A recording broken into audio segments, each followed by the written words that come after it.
Moni nonse takulandirani pano pa zokamba Malawi.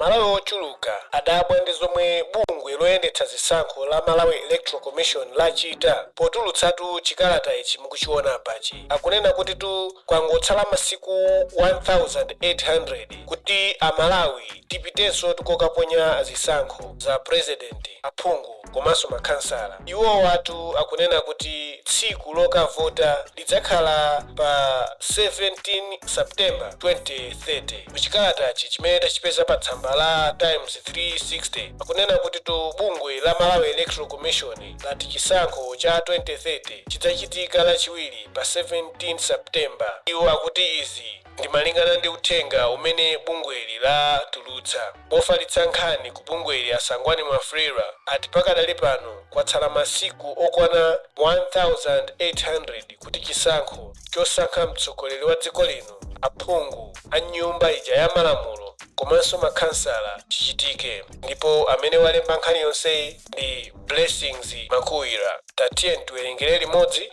ndimanga zimene Amalawi alemba pa tsamba limene la 360. Nkutheka tunanunso muli ndi ndemanga zanu pa nkhani imeneyi. Tatiyeni mulembe mu comment section kuti tione kuti kodi maganizo anu pa chikalata chimenechi ndi otani.